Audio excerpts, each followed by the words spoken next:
Assalamualaikum warahmatullahi wabarakatuh. Perkenalkan, saya Sylvia Sukmasari, NIM 1804219.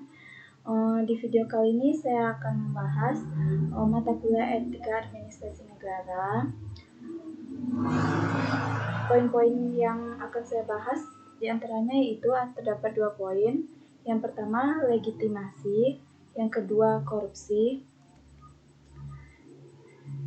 Yang pertama, saya akan membahas dulu terkait legitimasi.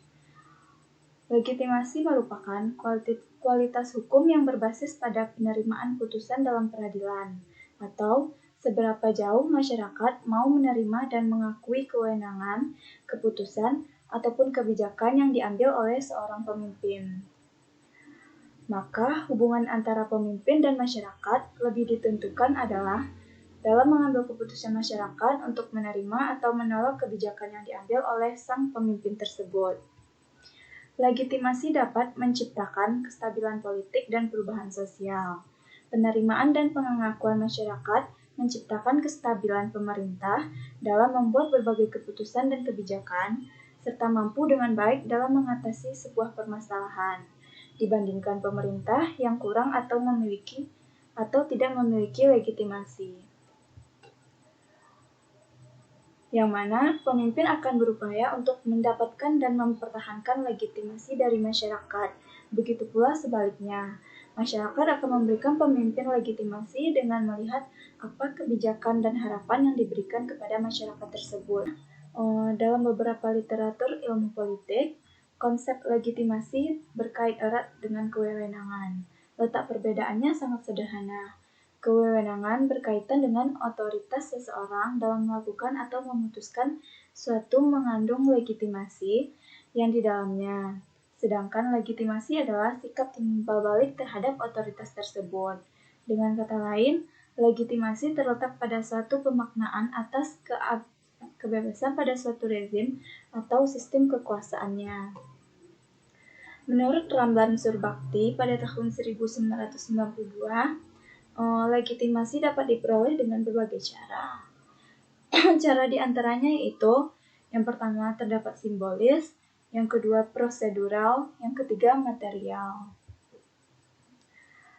Max Weber juga mengemukakan pendapatnya terkait legitimasi yang diperoleh dengan berbagai cara. Diantaranya terdapat yang pertama tradisional, yang kedua karisma, yang ketiga rasional.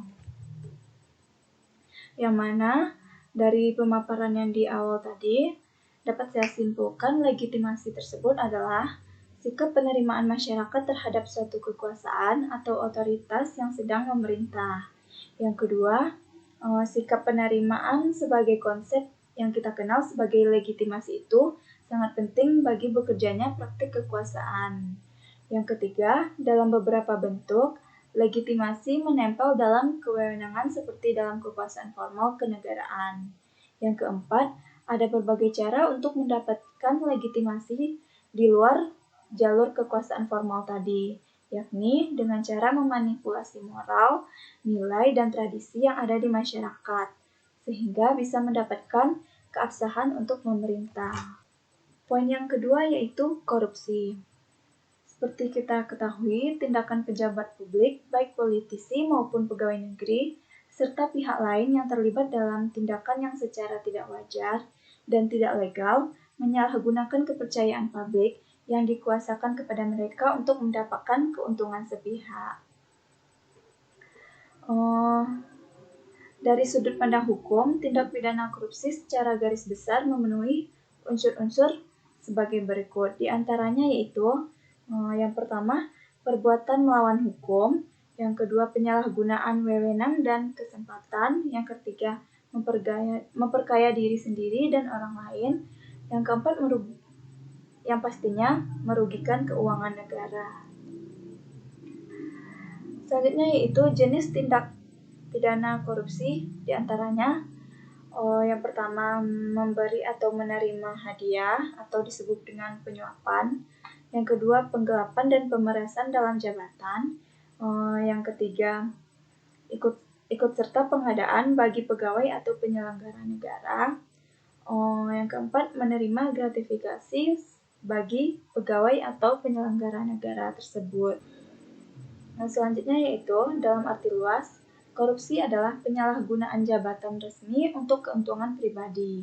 Semua bentuk pemerintah atau pemerintahan rentan terhadap korupsi dalam praktiknya. Beratnya korupsi berbeda-beda, dari yang paling ringan dalam bentuk penggunaan pengaruhnya dan dukungan untuk memberi menerima pertolongan, sampai dengan korupsi berat yang diresmikan. Titik ujung korupsi adalah kleptokrasi yang arti harfiahnya pemerintah oleh para pencuri, di mana pura-pura bertindak jujur dan tidak ada sama sekali. Selanjutnya, menurut World Bank, definisi paling sederhana dari korupsi adalah penyalahgunaan kekuasaan untuk keuntungan pribadi ataupun kelompok. Berdasarkan pandangan hukum, dikatakan korupsi apabila memenuhi unsur-unsur perbuatan yang melawan hukum, seperti penyalahgunaan kewenangan, kesempatan atau sarana, memperkaya diri sendiri, orang lain atau korporasi, dan merugikan keuangan negara atau perekonomian negara. Yang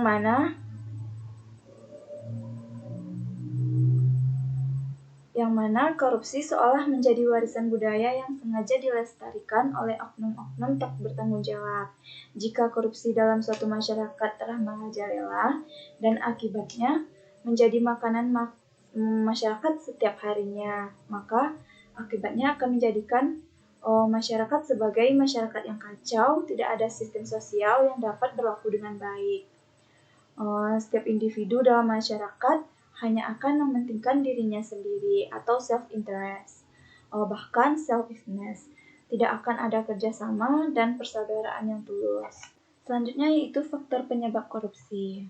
Faktor dari penyebab korupsi ini berasal dari dua faktor. Yang pertama terdapat faktor internal, yang kedua faktor eksternal. Faktor internal terdiri dari aspek moral, misalnya lemahnya keimanan, kejujuran, rasa malu, aspek sikap atau perilaku, misalnya pola hidup konsumtif, dan aspek sosial seperti keluarga yang dapat mendorong seorang untuk berperilaku korupsi. Yang kedua yaitu faktor eksternal, bisa ditinjau dari aspek ekonomi seperti pendapatan atau gaji yang tidak mencukupi kebutuhan. Aspek politis misalnya instabilitas politik, kepentingan politis, meraih dan mempertahankan kekuasaan, atau aspek manajemen dan organisasi, yaitu ketiadaan akuntabilitas dan transparansi. Yang pada akhirnya, seperti yang kita ketahui, korupsi ini sangat berbahaya bagi kehidupan manusia, baik aspek kehidupan sosial, politik, birokrasi, ekonomi, dan individu. Bahayanya korupsi bagi kehidupan diibaratkan bahwa korupsi adalah seperti kanker dalam darah, yang membuat pemilik badan harus melakukan cuci darah terus-menerus jika ia masih ingin hidup. Mungkin hanya itu saja materi yang dapat saya sampaikan.